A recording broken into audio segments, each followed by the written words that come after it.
We're doing a tour today of Jefferson Barracks Military Post, Park, and Cemetery. We're in St. Louis County, about 11 miles south of the Gateway Arch. This was originally over 1,700 acres, and it's named after Thomas Jefferson.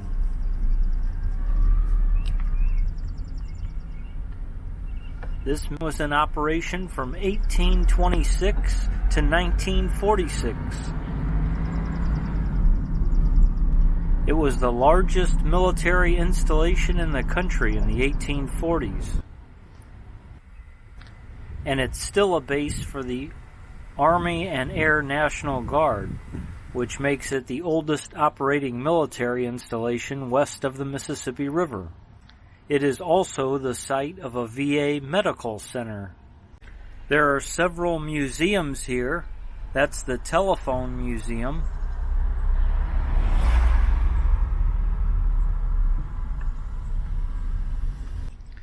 The Prisoner of War Missing in Action Museum.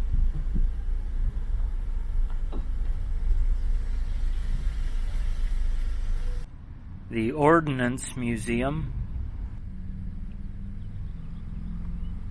This is the Civil War Museum. We'll start here. First off, I'll mention that Stephen Kearny was stationed here. He died before the Civil War. And Zachary Taylor, who became the 12th president, was also stationed here and died before the Civil War. Now I'll name some of the people who were here. We'll start with those who became Confederates. Jefferson Davis, who became their president. Also Robert E. Lee. Albert Sidney Johnston was here in 1827. He was the highest-ranking general on either side to be killed. Braxton Bragg. John Bell Hood. James Longstreet. Joseph Johnston. Meriwether Lewis Clark Sr. And Daniel Frost, who was involved in the Camp Jackson affair. The Missouri governor, Claiborne Jackson, was a Confederate sympathizer, and they planned to raid the Federal Arsenal downtown. They trained at where St. Louis University is. Francis Preston Blair Jr. was an abolitionist, congressman, eventually senator, who has a statue in Forest Park.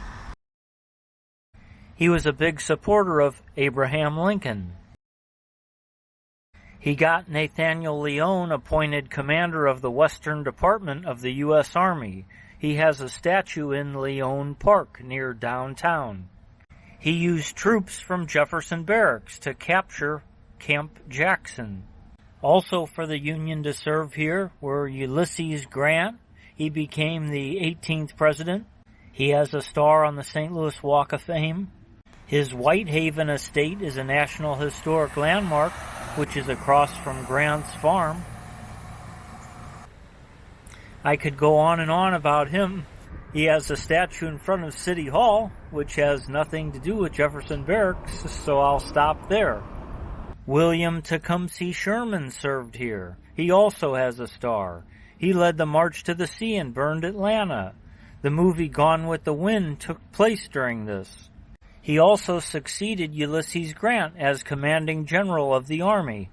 Philip Sheridan was here. He then succeeded Sherman in that position.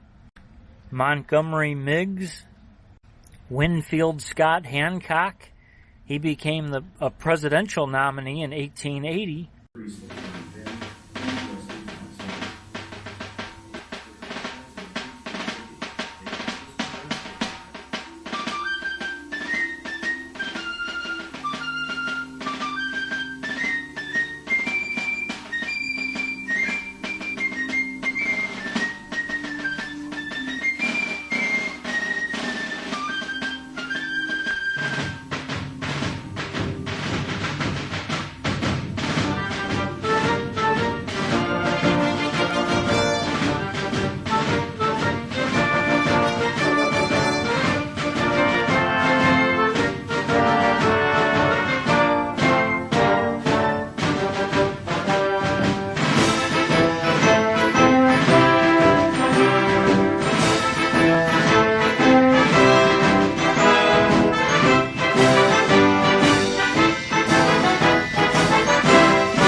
Okay, we're back outside. That's a heck of a museum.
Here's where the amphitheater is. This is where J.B. Blast is held in this area around the 4th of July.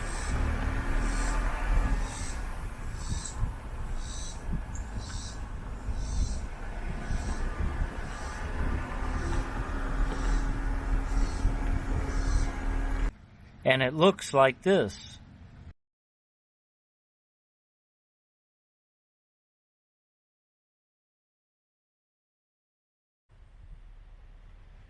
Dwight Eisenhower took his entrance exam to the military academy here in 1911.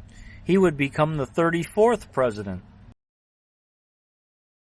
And I'll mention some of the ball players stationed here during World War II. George Archie, who played for our St. Louis Browns. Johnny Sturm of the Yankees, he's from St. Louis. Heine Mueller, who played second base for the Phillies, he's also from St. Louis. Del Wilbur, he became a Cardinal after World War II. Johnny Mize took his physical for the U.S. Navy here.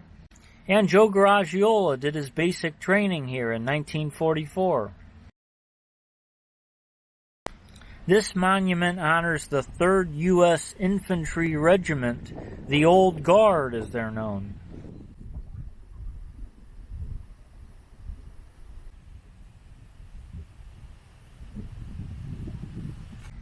The Powder Magazine Museum is the most comprehensive museum here, showing Jefferson Barracks from its beginning all the way until now, including all the conflicts we were involved in also. And it's free.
Jefferson Barracks Cemetery has over 250,000 graves.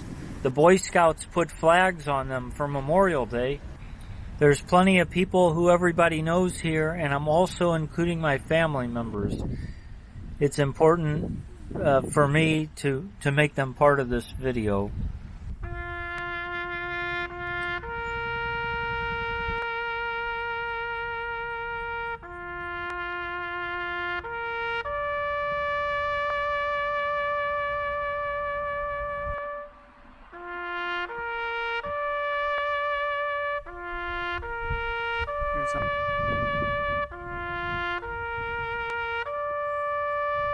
And Aunt Mary.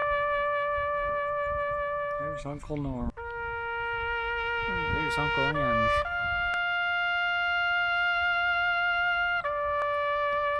Alright, Herb, I found you.